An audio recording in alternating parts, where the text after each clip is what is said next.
In Canada, one woman is killed in a violent act every other day. The spike in domestic violence that began during the pandemic is still on the rise. Numbers in Canada have leapt by 27% since 2019, and in Israel, the situation is just as critical, with 16 Israeli women already murdered this year. True to its mission, CHW is stepping up to support emergency services in Canada and Israel at this critical time. Help CHW empower victims of domestic violence by supporting the 27-hour SOS crowdfunding campaign. From August 22nd to 23rd, every dollar will be quadrupled when you donate online at chwsos.ca.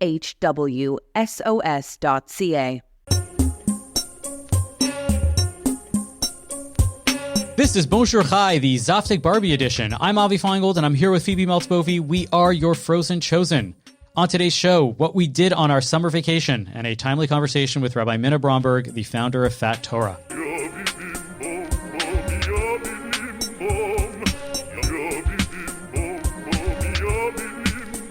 Phoebe, it's been a while. Or as the children say, it's been a minute. Is that what they say? I believe so. Is that what the children say? Yeah. I have to speak with the children. It has. Well, it's nice to be back. Yes. How's your summer been? Oh, well, let's see. It's been pretty good. We went back home, as it were, for me, to New York City with my children. And that was an interesting trip because my younger child was at the time almost 2, less than a week away on the flight back from being 2, but she flew as a lap infant. Yes, a 2-year-old lap infant is not a thing that... Which is interesting. It's when the lap infant is having the airplane potato chips, you start to wonder if this is really an infant or not. But that was fun. It was a fun trip. We got to see a lot of my family. I met my other podcast's co-host, Kat Rosenfield, and I have to mention something that happened there that's really relevant to our podcast. Can I do so, Avi? Please, yes. Okay, so Kat and I were sitting on a bench in Washington Square Park in Manhattan, chatting, talking about the podcast, admiring various dogs passing, and so forth, when some young men from Chabad were going around asking people if they were Jewish. And we saw them go up to this family, and I don't mean to stereotype, but this was a not particularly Jewish vibe, having extremely blonde family. Whatever, that's fine. Asked them if they're Jewish. They were not, okay? They walked right by us, and just started moving on to the next people. They were talking to men and women. It didn't matter. Whoa! We were just, our minds were blown. What is the lesson, Avi? That's what and then I was like, I have to ask Avi, what is the lesson? When they pull out the yellow stars, again, you're going to survive. You'll be fine without one. You are going to get by. Because I'm so obviously Jewish? You're so like that wouldn't be survive. That would be the other way. Aryan or something. Very extremely, yes. It was just we were so we were utterly like, what? Why are we not being included in this narrative or whatever? Mm-hmm. So that was definitely the silliest Jewish related thing that happened in New York. But I will say that New York is on the whole Jewy, and I wrote about this on the website. It's Jewy in a way that I don't know. Maybe parts of Montreal are, but certainly none of Toronto is. So yeah, that was it. What about you, Avi? What have you done this summer? Oh my God, so much. Well, we dropped the kids off at camp for the first time ever, where we had 3 weeks without kids, and we were not in camp. Meaning, like last year, Rachel was away for a month when the same time as the kids were away, but it was in camp. So I had a great time, and I went on a road trip by myself. But this is the first time that we did it together, and we happened to we didn't go and do any crazy plans. We didn't do anything huge, but we definitely had a time to like exhale. I had a few days myself before I met up with Rachel. We had a lot of weddings. I did a bunch of weddings. So let's see. I mean, like, I went to this really cool place in Boston called Lehrhaus, which is Yiddish/German for learning house, which was an old, like a style of like space where you went to learn in the old country. And it's a kosher restaurant/bar with a huge space devoted towards learning and cultural educational programming. But they have an amazing like bar menu and great sandwiches. Like I had a beet-based Reuben, which was really cool. So that was that. There was a cocktail. What is a beet-based Reuben? Like it's a Reuben, but it's made with like What beets is in instead a of the Reuben? meat. I know I've pastrami with cheese and pumpernickel bread. It's Okay. some lettuce and stuff. It's like it's a Okay. good sandwich. Okay. They make a vegan chopped liver. They do I will all not. this I will like, not. stuff. I will not yuck your yum. It is. It was good as far as vegetarian food. It was fairly decent. It was very well made. These people care about their food. The cocktails were top notch. The highlight was, of course, I went into the men's room, and who is leering above me in like a massive like poster is Leonard Cohen.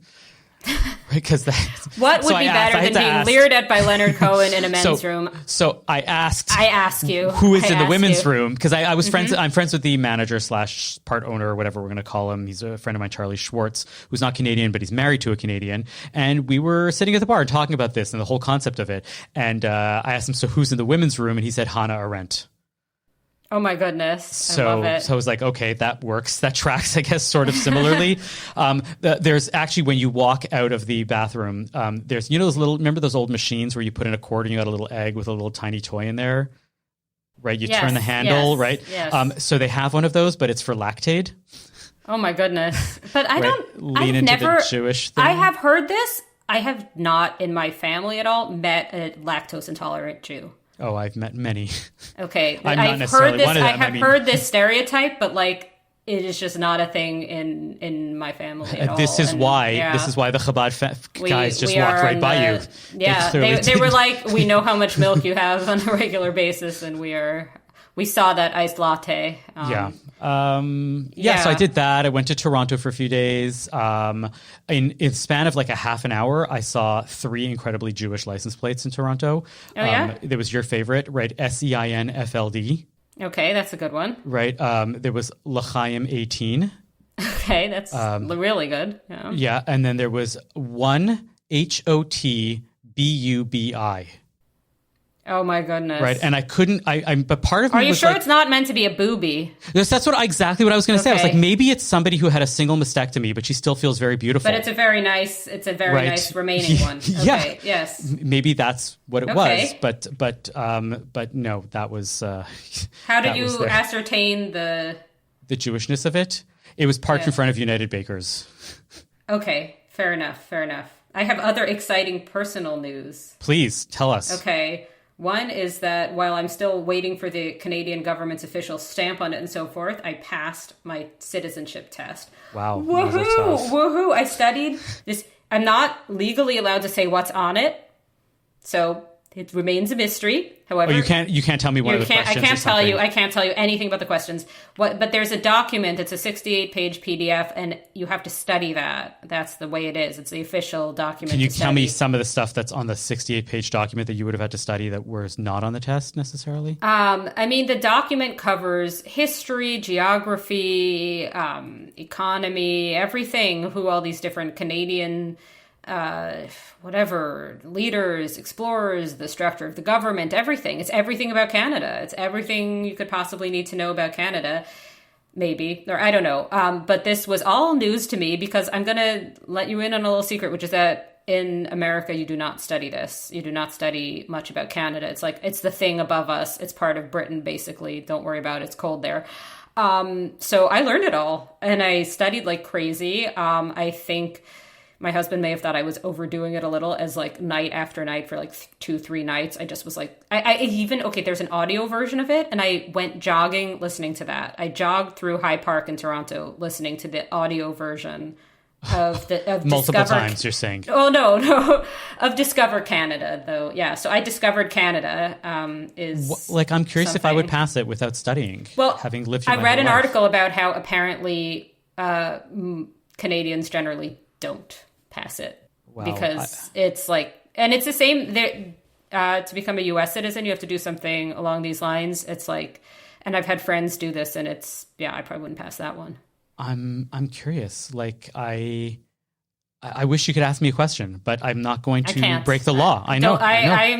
I'm going to be a law-abiding, hopefully future Canadian citizen. So my other bit of news is that I'm writing a book. Ooh. It's about straight women. Oh, wow. Okay. Yeah, it's about female heterosexuality. And I'm going to be finding wherever Does that still even exist? Well, that's the point. That's kind of the gist. Does it even still exist? The tentative title is The Last Straight Woman. So it is indeed about, is it obsolete? Is it not? That's not the whole thing, but that it will be touched upon.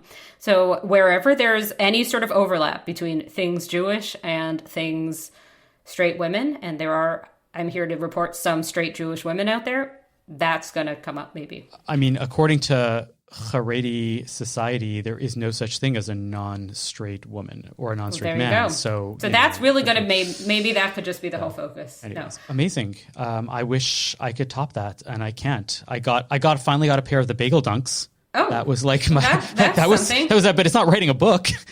Well, I haven't written the whole book yet. Working on it.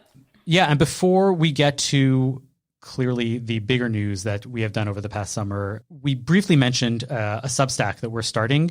Phoebe, can you fill us in a little bit more on this and what we're going to be doing and how we're going to be working with it? Definitely. Yeah. So yes, there is now a Bonjour Hi Substack, sort of a collective effort of us and some other CJNers. A newsletter associated with Bonjour Hi, all things Bonjour Hi. Exactly what it shall evolve to be is a little bit to be determined, but it'll be a way to kind of keep track of what we're doing, keep track of what's on our radar, things like that. Yes, it's bonjourhi.substack.com. So, wonderful. Like a Substack is basically a mailing list. You're going to get like your typical weekly emails or multi-weekly whenever we decide that there's stuff that hasn't made it to the podcast or stuff that isn't big enough or that's just ruminating on our minds. We're going to throw it into the Substack, send it out somewhat regularly, hopefully maybe even put some reader comments back in there. It should be a lot of fun, and building community is what we're always trying to do, and this is just yet another way. Have we started writing it, Phoebe? Or I don't think either of us have personally started writing it, but I think it does exist. And we intend to maybe in the coming weeks. I don't want to make any exact promises of exactly what it's going to be. Yes. But it's happening. It's super mysterious and exciting and still underway. But yeah. In the interim, we have both taken our children to see the Barbie movie, I believe. That is correct. Which child or children did you bring to it? I brought my two younger children, my 11-year-old and my 10-year-old. Okay. Literally the day it came out, like the Thursday, it came out on the Friday, but theaters were showing, like bumping it up to the Thursday. We went right away. Oh, wow. I guess I get the sense that you brought, from what the article you read, you brought your old one. Older one? Ancient. That my ancient 4-year-old. Yes. I figured that the 2-year-old would probably, well, not yet 2 at the time, she would probably not get a whole lot out of any movie. But she's 4.5, further than 4.5, more like 4 3/4. She did enjoy aspects of the movie. I think some of the political messaging was, which we will discuss because it's interesting. Maybe I don't think there was anything inappropriate, but I do think there were things that are just like not of tremendous interest necessarily to a 4-year-old. I am not a 4-year-old myself. I did not love this movie. I wanted to. Did you, Avi, love this movie? I had the opposite. I wanted to not love this movie, and I came out liking it more than I thought I would. Okay. You go first. Why didn't you like the movie? Oh, where to begin? Well, first of all, if the whole point of this is sort of like about sexism and so forth, the sexism it depicts, the patriarchy it depicts, it introduced to my 4-year-old a version of events that is far worse than the one in the actual world we live in. Certainly how it is in North America. So the CEOs or whatever, at the executives at Mattel in the movie are all these white men. It's this lineup of these white men in suits, right? Or I don't know if they're all white, but they're definitely all men. And it's this idea of like, there's Barbie world where the Barbies are in charge of everything, and they're these sort of hyper feminine women who have no need for men in any capacity, and then they're these kind of pathetic sort of puppy dog Ken doll men. Okay, but then in the real world, and that's so the movie has there's the Barbie world and the real world. Either you've seen it and you know this, or you've been in the culture at all and noticed this. There will be spoilers in this discussion right now. I'm sure there will. If you haven't watched it, know that we will talk about it. Yes. But the real world is depicted as this place that's like where sort of men control everything in a way that I think introduces that idea to people who would not otherwise have even like we were explaining to my daughter that like men and women work in offices, that this is not only men. And like I was like going over the top explaining that like both of her parents work, and like, you know, I mean, I don't personally work in an office, but I still, you know, anyway. So that was one thing. The other thing is that like there's this kind of this type of feminism that's supposed to be about like embrace it. A lot of this is like reclaim the bimbo. I don't know. Do you remember that movement from a few years ago? Reclaim the bimbo. I don't know those exact words, but okay. I get the sentiment that you're talking about. It was a bunch of different sort of trend pieces in like the Times, New York Magazine, things like that. And also just all over the place. This was this thing. So the Barbie movie kind of comes out of that, this idea that there's nothing lesser about being hyper feminine. Fine. I think that's fair to a point. But then this idea that like the representative of woman would be Margot Robbie as a Barbie doll seemed a little more regressive than progressive. And then there's this idea that because people like our good friend Ben Shapiro hate the idea of the Barbie movie, or hated the Barbie movie itself, and did some apparently extremely long YouTube about why he hated it, that you have to like it to be a good feminist. And I think that that's a little silly. So that's it. But I did like the dance routines, and on a female heterosexuality note, Simu Liu gets highest marks, as always. So, you know, like and as you wrote about this, you said that this is basically just a 2-hour ad for toys, right? And it is also that, yes. Yeah. And I went into it thinking that that's what it was going to be. And by the end, I started realizing that it wasn't so much. And I was trying to stay away from a lot of the other commentaries, the other like takes on it. So maybe a bunch of people are saying this, maybe nobody has said this, but I wanted this just to be my thoughts and what I've been thinking about. I get the sense like it really wasn't a movie about Barbie, and that was like the subversive thing about it, right? It's honestly like in my mind, it's more of a movie. Hold on, it's more a movie about Ken, right? In the Barbie world, the Kens are the Barbies, and you know I sort of empathize with that, like especially in like my personal world, right? There's a lot of stuff that I do as the spouse of someone with a full-time job as a professional woman, right? She's not a woman professionally, but so much of the work that she does is she's often hired, right, because she does her job, and she gets covered in magazines as a woman. Who is your wife? Yes, my wife is Rabbah Rachel Cole-Feingold. She is a clergy member at a major synagogue in Canada. She's the first woman in Canada to be working in this capacity in an Orthodox congregation. And as much as my wife is so much more than just her gender, she often gets, you know, asked to do something, or, you know, becomes part of the discussion because she is a woman. And I'm often, you know, praised, admired, my support, my allyship, et cetera, et cetera. I do all this wonderful stuff. And there are times when I feel like as unseen as like Ken was in the movie. And I'm not supposed to say something about it because even though it affects my like day-to-day life, that's not what you do as a supportive like spouse. You're out there and you support and you move on. And I just beach all day. I don't, but that's like what it sometimes feels like.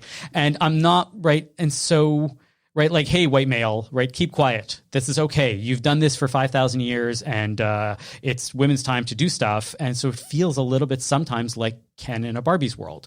And, right, I don't know. And this is like what is and lost. How do you feel about horses? How do you feel about horses? Because that's crucial. I don't care so much about horses. Oh, okay. But like, you know, I think that the movie to me, what was trying to get at it is that, you know, that there are things that are lost when we speak about individual groups and identities, right? When we live in a feminist world, we lose the idea that there are things that men contribute as men and not just, right? And there's a lot of discourse that's coming around lately about like the problem with men or the problem with men discussions and what happens when we try to fit male empathy into a female box or things like that. And I've started reading enough articles about this and it's out there.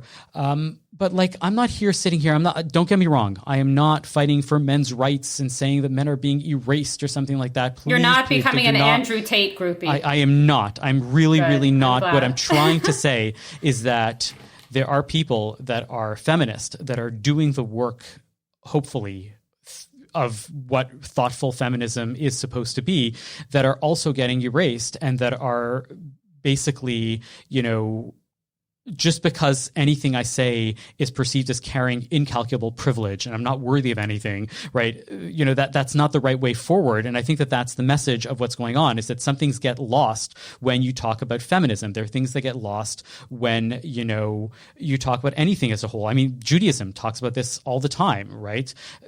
The message of Judaism is that too much of anything can often be bad, and you constrain sometimes the food that you eat, and you constrain the extremism that you go to, according to many Jews, right? You don't get too religious, you don't get too unreligious, right? There's the Maimonidean golden mean. We talk about this, and there can be sometimes, I think, something is too much feminism, and that to me was the message of this movie. I don't know. Oh, interesting. Like, I don't know that anybody else has made exactly that point. Does this relate to? It is super interesting. I have a few different points to sort of questions, comments, all of this. So one is that I think you're talking about two things at the same time, which is understandable because they're both happening in your life. One is the stuff to do with gender and feminism and gender roles and all of this. But the other is just simply that in any couple, probably one person is at least at a given time going to be the sort of type A professional person relative to the other. Yeah. And I don't know how much of what you're talking about would be different. I guess can I try to rephrase a little bit what you're saying, and you can tell me if this seems right? You're saying that if you were a woman married to a male rabbi who was a kind of a big shot rabbi, there would be this kind of feminist structure for your saying that you feel overlooked and that, why is it never about you kind of thing. And there'd be feminism saying, yeah, like, you go, sister, that's right. Whereas go if get you're your the own man, job and your career and this and that, or not even go get your, just sort of like supporting what your emotions about this, your feelings about this. Whereas if you're a man in that situation, it's more like you should sort of, like you're saying, you feel like there's no sort of outlet for you to say that doesn't seem like you're anti-feminist in some way. It doesn't come across as, not that I'm not saying you are, but I'm saying it would come across, your fear is that it would come across as anti-feminist to sort of any sort of what about me type thing. Does that make sense at all? The Barbie movie was a satire, right? And that's why there was only men in the boardroom, right? The same way that women were running literally everything in Barbie world. Yeah. Right. And the highlight of it was to sort of say,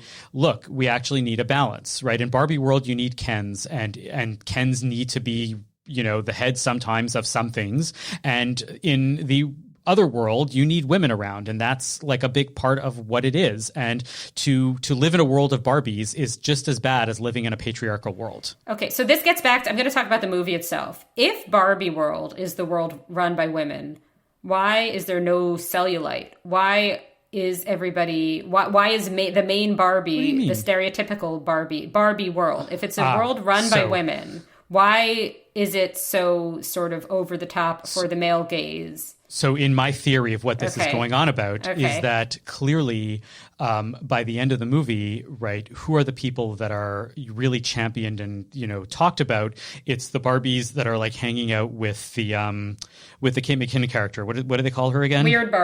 Weird Barbie, the Barbie that you play too much with and ends up a little like funky and paint on the face and all that.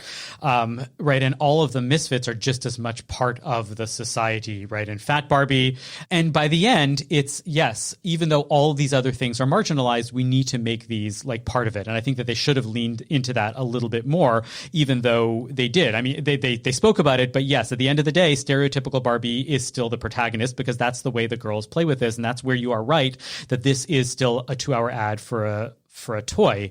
But the end of it is not just the the Kens and the Barbies, but it's all the different Barbies and all the different types and all the different styles. And the idea is you cannot and should not, just like, the problem is having a Barbie world, but not just having a Barbie world, but having a Barbie world of stereotypical Barbies. We need everything. We need the diversity. And that's, to me, what the message of what this was. And it uses Kens as an example because, right, in a world where technically everybody is 50-50, even though in Barbie world there are way fewer Kens than there are Barbies, there are many ways in which one can think of how certain groups end up being marginalized in a hypothetical world where if a feminist utopia existed, right, men would feel really bad about it.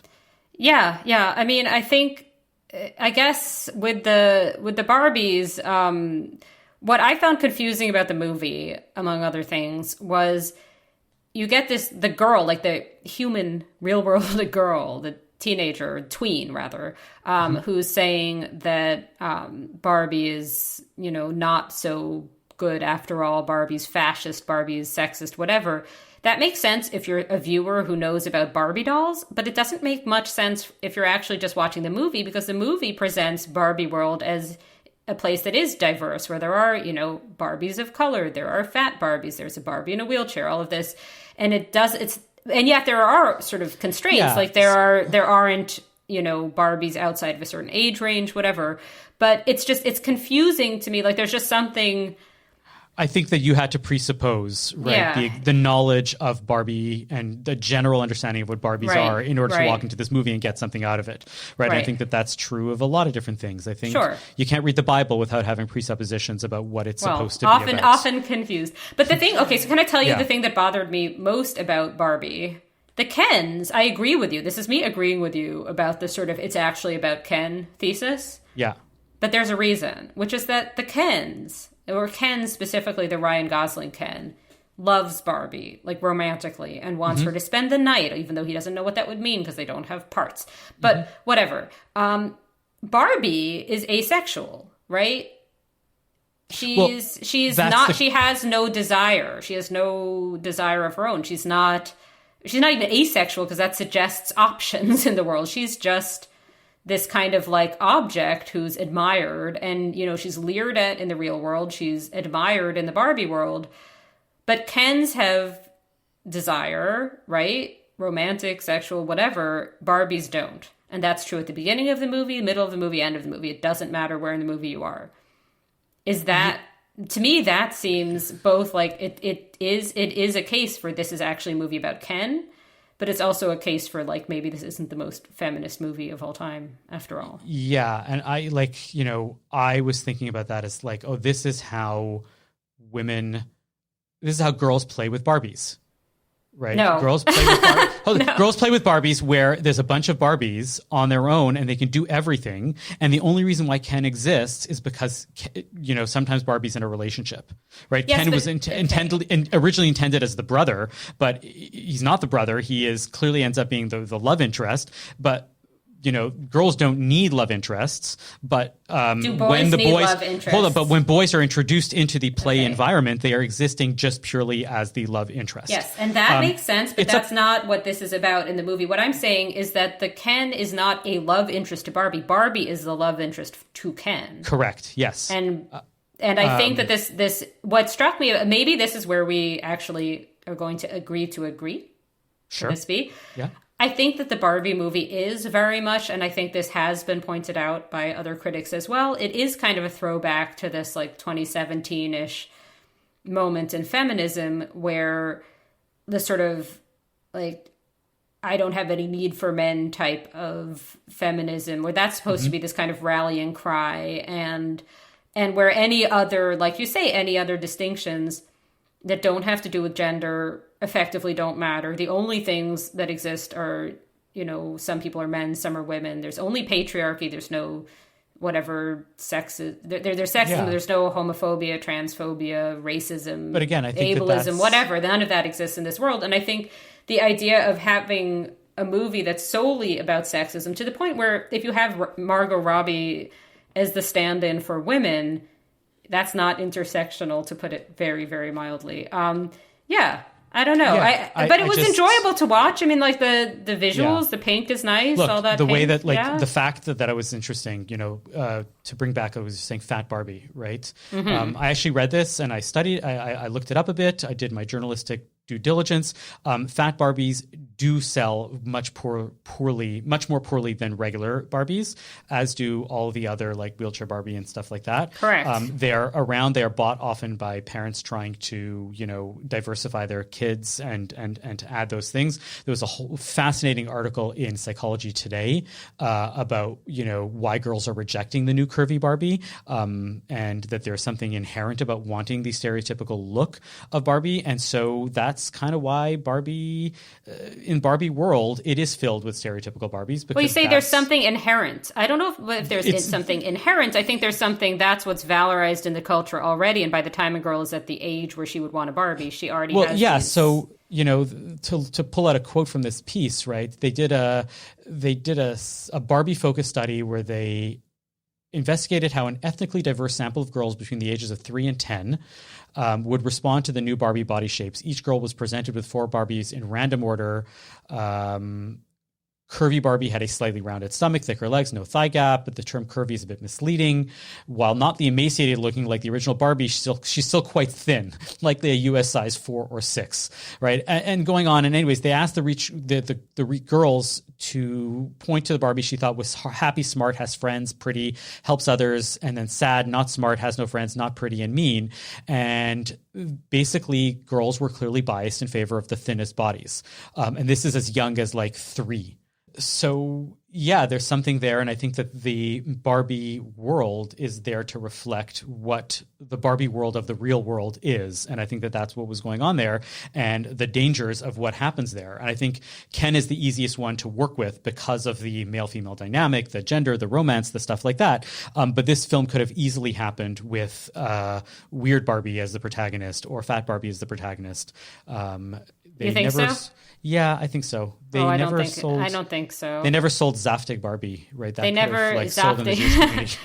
Zaftig Barbie would have been. Do you remember? Were you around great. in that moment when it was empowering to say I'm not fat, I'm Zaftig, especially in the Jewish world? No. And for a minute, I was not there for that moment. That's the empowering thing to do. And Zaftig just means juicy. You know that? No, I didn't. Okay, I don't know what it means. It comes from the Yiddish world. Zaft is juice, and so Zaftig means juicy. And that seems so like Zaftig couture. Sure. Yes. Except that's such an insider sort of you have to know Yiddish to know that. But interesting. Okay. Well, do you think that the fate of this movie that has made $1 billion already, depends on Bon Jovi's endorsement or lack thereof? I would hope so. I venture that is not the case. Right. Although maybe Greta Gerwig actually is a secret listener and is like, yes, finally somebody got it. Nobody else has gotten it. Avi, can you come on and produce Barbie 2, The Return of Ken? with a sort of rabbinic twist, please. Yes, of course. Given the fact that there are so many of these conversations around body image and body positivity, we thought it would be a great idea to bring on Rabbi Minna Bromberg of Fat Torah to talk about this within the Jewish world, and we will hear that interview right after we hear from our sponsor. Are you in the market for a new watch or a special piece of jewelry? Are you looking for the perfect engagement ring to pop the question? Atelier Lou has all this and more. Eric and the team at Atelier Lou can craft a piece for you, or you can select from some of the exclusive designers that they offer. From a simple bangle to a statement necklace, Atelier Lou can make you or your loved ones sparkle. Located in the heart of Westmount in Montreal or online at atelierlou.com, visit Atelier Lou for your next watch or jewelry purchase. And when you do, make sure to use promo code BON18 for 10% off your next purchase. That's atelierlou.com. We've been talking about Barbie, and clearly this brings up ideas about body image, body positivity, as we saw in our previous segment. On that note, here's our conversation with Rabbi Minna Bromberg, who founded a website and an organization called Fat Torah. We spoke to her from her home in Israel. Rabbi Minna, welcome to Bonjour Chai. Thank you. It's a great pleasure to be here. Can you start by just telling us the genesis and what you do with Fat Torah? Absolutely. So our mission really is bringing fat liberation to Jewish life. And I've been involved in fat liberation and fat activism for the last 30 years or so. the fat liberation movement in an organizational form has existed in North America since the late 60s. And I hopped on board when I decided as a 16-year-old that I was done dieting, because I had been dieting since I was 7 and I had really had enough of it. And I was really very lucky to find the fat liberation movement in the organizational form of the National Association to Advance Fat Acceptance, which is still the longest running fat acceptance and fat liberation organization. They've been around since 1969. And I realized a few years ago that even though fat activism was an important part of my own way that I thought of myself, that it wasn't something that I had incorporated in a large way into my rabbinate. And the impetus really came from a Hanukkah party that I attended with my then 3-year-old daughter, where it was a Hanukkah party for her gan, for her preschool. And so there we were with, several dozen preschool families, and we were all dancing and singing and dancing like you do at a Hanukkah party. And I'm someone who I would say, first of all, just to backtrack for a moment, I do use the word fat to refer to my own body, and welcome anyone else who is ready to reclaim a word that's often used as a slur, to use it as a morally neutral way of referring to a particular range of body sizes in the vast continuum of human bodies. And I'm someone who is really blessed, I would say, to have a relationship with my own fat body in which I am generally very comfortable dancing and singing in public. And however, I was also 9 months pregnant, basically. I gave birth the following week. And so I wasn't actually feeling up for a lot of the dancing, especially not when my daughter asked me to jump with her. And so I realized that this sort of fact that I wasn't able to dance as I might usually be able to was sort of sparking this huge internal conversation in my own head of, oh my gosh, I hope everyone knows that I'm pregnant, and that's why I'm not dancing everywhere. And then this other voice sort of came in and said, that's kind of an ableist thing to say to yourself. Like, shouldn't any body be able to show up in a space and move or not move however it's able and feels like moving? And then this other voice came in and said, come on, why do you think people are judging you? Why would anyone be judging you? And another voice came in and said, because people judge fat people's bodies all the time. That's a reality that we know that we live with. So there I am with all of this internal dialogue going on. And the singing and dancing goes on for a little while. And then the song leader stops and we start eating sufganiyot, right? Delicious fried Hanukkah treats. And there we are enjoying our sufganiyot. And then it's time to go back to dancing. And the song leader says, all right, let's all get back to dancing unless you've gotten too fat from those sufganiyot. And it was such a sort of slap in the face of a reminder that the reason that I had all of this internal dialogue going on in the first place is because our bodies are constantly and casually denigrated publicly, and that we are, made the object of things of jokes that we're supposed to laugh at and think they're also funny. And so the first experience of that is the pain of hearing bodies like mine made fun of. The second piece of that is really being appalled that he would say this to these little 3 and 4 and 5-year-olds who we know are already starting to judge their own bodies and other people's bodies as good and bad based on their size, and also already starting to judge the foods that we eat as good or bad based on relatively arbitrary determinations that are rooted in a lot of white supremacy and classism. And so the next piece of it was really just feeling so sad at the way that anti-fat bias interrupts our ability to just enjoy our own traditions. And this is in alignment with other ethnic and non-white foods that are sort of coded as unhealthy. I was going to ask to follow up on that about where white supremacy fits into this, and specifically sort of Jews and race, Jews and whiteness, white Jews' relationship to whiteness in particular, perhaps, because I think that might be an interesting angle to unpack. Yeah, I mean, I think part of what's clear about anti-fat bias, particularly in a North American context, is that it is deeply, deeply intertwined with white supremacy, right? That when we see this rise of a desire for thinness, particularly in the late 19th century, that it's very much tied with ideas about whiteness and particularly about white femininity. And you see, there's an important book called Fearing the Black Body by a sociologist named Sabrina Strings, that really looks at the history of how fat phobia is rooted in anti-Black racism, but she also looks at the way that immigrant bodies are sort of stereotyped as fat, including Jewish bodies. In that case, bodies of Jews that sort of would become white. So certainly when we're talking about Jewish foodways, right, that are still sort of coded as ethnic, that are still sort of subject to denigrating ideas about foods as dirty or unclean or healthy or unhealthy. Certainly, there are all kinds of questions about Jews and race, and obviously, Jews come in lots of different races. So, fat Jews who are also Black or also Jews of color are dealing with the ways that that anti-fat bias and racism intersect. Your story and what you just mentioned really brings to mind, in my mind, the paradox of living in the Jewish community, where on the one hand, there is this like SS mein Kind, right? Eat, because we're often children or grandchildren of people of the Depression, people who were migrants, people who were running away from something, and always, when there's food, you eat it, and you never know when your next meal is going to be. Combined at the same time and in the same moment with the standards of beauty and the standards of thinness that exist, and that you see people that are often living in these moments. I think of the holidays often as times when these things come to a head, right? Around Rosh Hashanah, around Passover, where we have these huge meals, and you're expected to just, especially I'm half Moroccan, and in the Moroccan community, if you're not eating from every single dish, and there's 17 dishes on the table, right? There's a problem there. You're being a bad child, right? You're being a bad son, or a bad daughter, whatever it might be.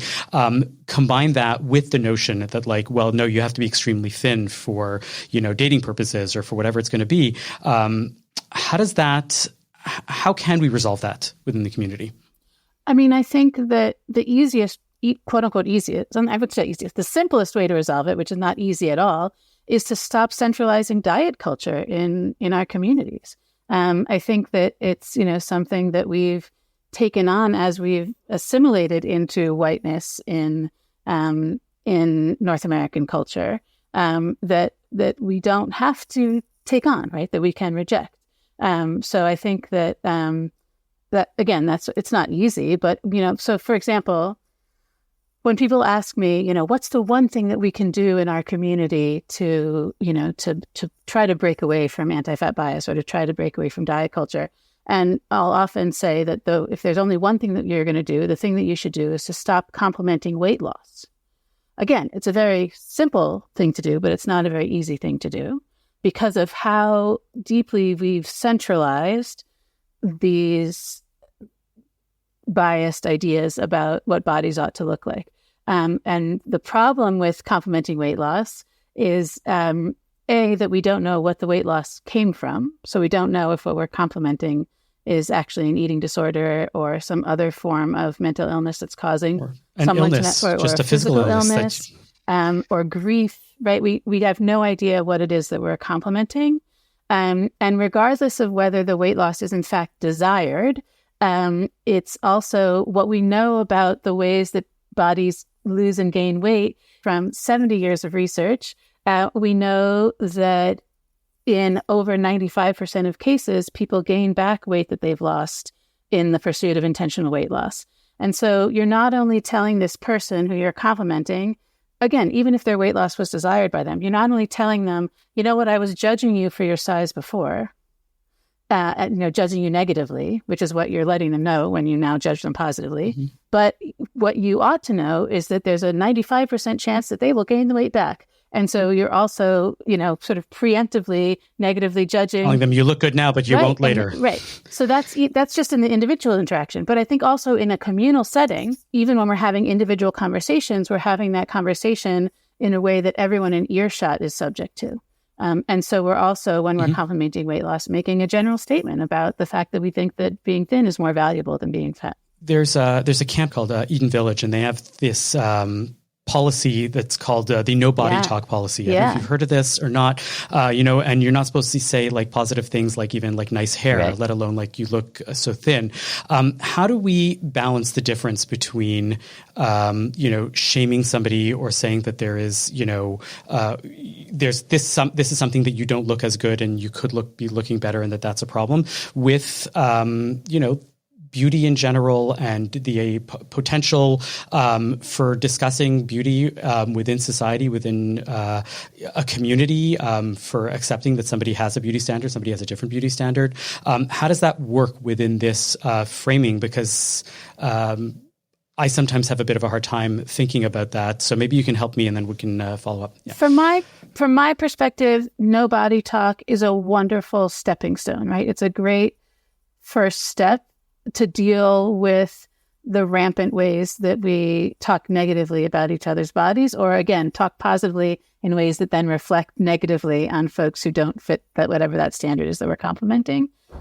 Ideally, from my perspective, we would live in a culture where we would be able to have relationships with our own and with one another's bodies, where we would find ways of talking about our own and other people's bodies in ways that didn't reinforce bias. So you think that the no body talk is sort of like it's really not where we want to be. It's a first step, but ideally we want to get to a point where it's not that we don't talk about bodies. It's that there are beautiful bodies and all bodies are beautiful to somebody in some way, in some meaningful way. And we should be able to talk about it without any of that stigma attached to it. Yes, absolutely. I think part of what's tricky about fat phobia in particular is that it has this aspect that's all about sort of beauty and beauty standards and the way you look. And then it has this aspect that's about accessibility and discrimination against fat people. That's not just about, how people feel about their bodies, right? That's about not paying fat people the same thing that you pay their thin counterparts for the same labor, right? So just as we know that there's a wage gap, right, between men and women, there's a wage gap between fat people and thin people. And fat people are paid less for the same labor, right? So, and we know that there's discrimination in education, right? Where there was a study that came out a couple of years ago where an identical essay was given to teachers to grade.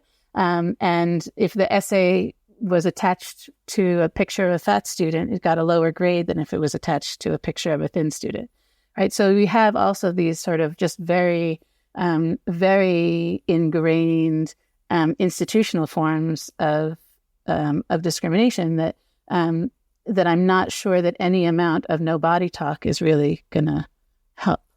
In the culture, generally, what I've noticed, and a lot of people have noticed in the last few years, is there's less overt body shaming talk than there used to be, because it's gotten very euphemistic. People talk about wellness. People talk about getting stronger or whatever, not getting thinner. And I wonder how you approached that, because it seems like it's gotten pretty... It's kind of mainstream now to say, like the thing that happened with the Sufganiyot, like that's awful, but I feel like it's more generally understood now that would be an awful thing to say because it's taboo in mainstream North American society to say that now. But then it hasn't been replaced by an end of fat phobia. So I was wondering, how you would address that. Yeah. I mean, in the United States, and I don't have data for Canada, I apologize. In the United States, the diet industry, like not even the wellness industry, which is bigger, but just the weight loss industry is a $72 billion industry. And so when the culture starts moving in a direction where it's, realizing, like coming to terms with the fact that intentional weight loss doesn't really work, it's not surprising that the industry would find ways to sort of catch up with that and start framing things as wellness and start framing things as strength, because we've realized that when you tell people it's a diet, they're not going to do it because they know that diets don't work, but somehow they haven't caught on to the fact that lifestyle change is actually just another word for a restrictive way of eating, which is the same as a diet. And so you see things sort of in the industry side of things, right? Like Weight Watchers no longer calling itself Weight Watchers and changing its name to WW, or, Jenny Craig going out of business recently.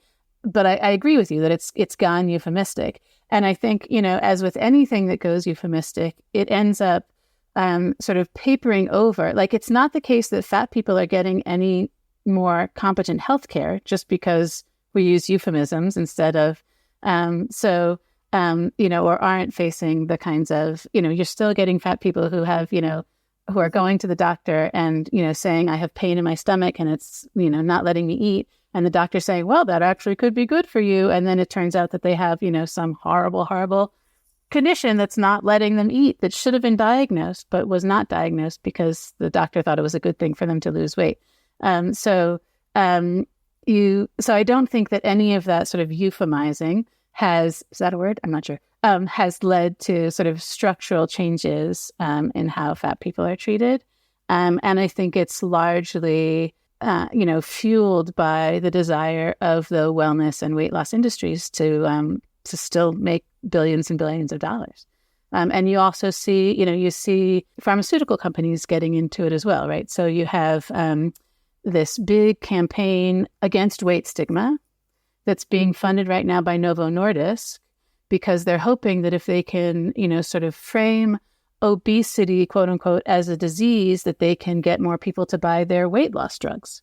And so I agree that it's absolutely sort of this, the sociologist in me wants to talk about, when you try to make a cultural shift, the hegemony will come and sort of readjust so that the folks in power are staying in power, and that the folks who are making money off of other people's suffering will continue to be able to do that. Where does the Torah come in? Where does the because I'll be the first one to think that the Torah is probably filled with fat people, probably many fat people that are considered beautiful, right? Shir Shirim is replete with beauty standards that are not our standards of beauty. Where do you see the intersection of Torah and, anti-fat shaming? So I think if we look at, I think absolutely fatness generally in Torah and Tanakh, Hebrew Bible more broadly, tends to be a positive thing, right? So we're given the blessings of the fatness of the land, right? And and absolutely you're right that Shir Shirim has these beautiful descriptions, right? That your belly is like a heap of wheat, and your pupik is a wine goblet, right? These wonderful images that we can. There are some. Pupik is the technical term in Shir Shirim. Translation into the vernacular. I think that there are some instances where it's clear that a handful of instances where fatness is being criticized or ridiculed. So for my money, and this could be a whole other podcast on sort of textual analysis of fatness in Tanakh. From my perspective, that ridicule or that criticism is coming from an association of fatness with abundance, and in this case, of fatness with complacency about your own abundance. Right. So when you see the future people Israel being criticized for Yeshurun becoming fat and kicking in Deuteronomy, it's clearly the sense that you've sort of forgotten how you got to your place of abundance. You've forgotten that it's God who gave you that abundance. And there are a couple of other, again, just really a handful of examples where fatness is criticized or ridiculed. But in general, certainly, I find Torah to be a rich source of body positive texts. I would also say that I think a couple of weeks ago, someone in a fat activist group that I'm in on Facebook that's not associated with Judaism asked, what are your favorite fat liberation texts? And there's all folks writing all kinds of interesting recent publications in the comments. And I commented Genesis 1:27, right? Which is where we first hear, that human beings are created in the divine image. And so I think that there's also, if we think of Torah as a process of engaging with the tradition rather than a specific set of texts, then we get, even more opportunities for allowing that engagement with text to be a source of liberation. I keep going back to this idea of the euphemism is fascinating, and the subjectivity. We really have to embrace the fact that the objectivity of what it means, what fat means, what beautiful means, isn't necessarily part of. It is part of our culture, and it shouldn't be. And what I would add to that is that I don't think it's part of Jewish culture, and it ever was. I think that it's.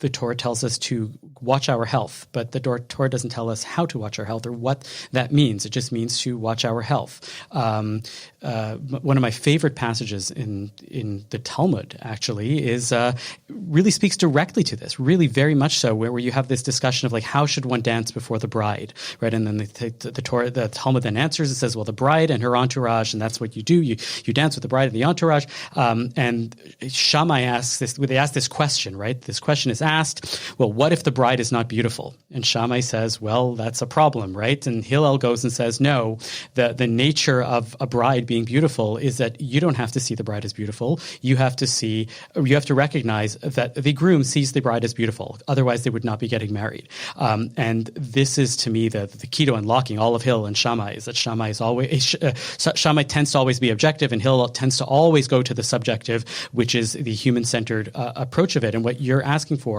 in Fat Torah, it sounds like, is to really argue for a human-centered approach and to say, this is what the person is, this is who the person is, this is what the person wants, and stop asking or making demands of an individual. Absolutely. And I think, we often sort of borrow from the disability justice movement the phrase, nothing about us without us, right? That's so often, what's happening around sort of defining what fatness is and what fat people are. Is happening by others. The other thing I just want to come back to, when you say, the Torah tells us to watch our health, if I'm thinking of the same reference that you are, right, that there's this verse in Deuteronomy about v'nishmartem me'od nafshotechem, right, that you really need to sort of take care of yourself. And what's amazing to me about this, first of all, is that it's not clear that it's talking about physical health to the exclusion of mental and spiritual well-being. That's one piece. The other piece is that if you look at the context of the verse, it's specifically saying that you should take care of yourself. Yes, lest you make a divine image, lest you make an image of the divine, lest you make an idol, basically, that looks like any particular man or woman. And so that phrase about, that people quote to me all the time, right, of, well, what about this principle in Torah?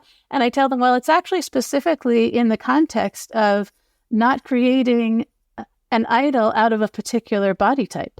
That's fascinating. That's my bar mitzvah portion, and I never really saw that outside of the, the contextual way. And so when those two clash, as with any, right, like in any way that we're sort of making certainly halachic Jewish legal decisions, right, is about when principles are clashing with each other, what do we do? And so in those verses, right, where you have this principle of taking good care of yourself, and you have this principle of not worshiping things that aren't God, that for me, diet culture really is asking us to worship what is not God, right, to worship a particular physical form. And so to me, it's clear that when those clash with each other, that we should really favor not doing idolatry. Beautiful. Thank you for sharing all of this Fat Torah. And if people want to check out more of it, go to fattorah.org, fattorah.org. Rabbi Minna Bromberg, thank you so much for being on Bonjour Chai. Thank you so much. This was so interesting. Thank you.